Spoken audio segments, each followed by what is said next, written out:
So what's up mga kurap, magandang araw sa lahat. Today is Wednesday, tapos na yung Chinese New Year. Pero may papakita ko sa iyo dito na bigay ng amo. Pero hindi ko alam kung magkano laman ito, no? So bubuksan natin to isa-isa kung magkano to. Laisi ang tawag nito mga kurap dahil ito sa Hong Kong pag mga Chinese New Year, Lunar Day. So nagbibigay sila ng license at ito yung ano nila na pamahiin or culture, saan tawag nila ito kung nasanayan na pa. Katulad na lang sa atin din, no? Parang Pasko din, ganoon, may New Year, ganoon. Ito Chinese New Year sa Hong Kong. Kaya mga Chinese kasi sila. Kaya ito, no? Pagkano kaya ito lahat, no? Bubuksan natin kung ilan tong laman ito.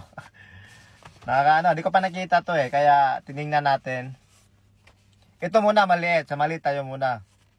Kung magkano to. Oh, $20. $20 yung maliit.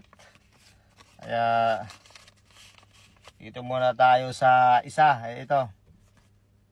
Medyo malaki-malaki, no? Uy. $50, no? $50. So, dalawa. So, meron pang apat. May apat pa. So, ito pa isa. Ito. 50. So 120 na tayo, naka 120 na tayo. No? So ito 'yon. So meron pang tatlo.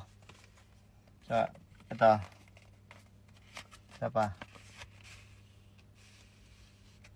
50 din, 50, no? $50 bigay ito sa amo ko eh. Sa mga lula to, mga lula nagbigay. So ito, mayroon pa isa, dalawa na lang to. Tingnan natin. Pipintahin ko para kasi iba yung kulay eh, no? Iba yung kulay. Ito mga dragon eh. Ito wala eh. Uy.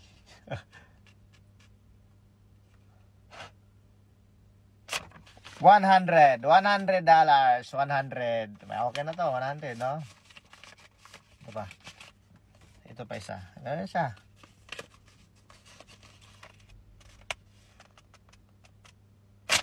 $100.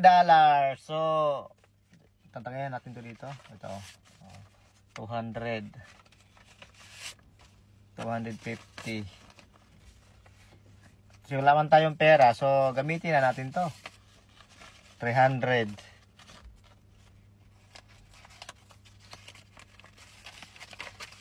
350. Plus 20. So, 370. Ayan o. Yan guys, ito lang yung New Year na 370. So pwede na to walang problema, no? At yan mga kurap, no? Ganito talaga ang buhay. So maraming salamat sa panonood. Like, comment, and subscribe. Peace!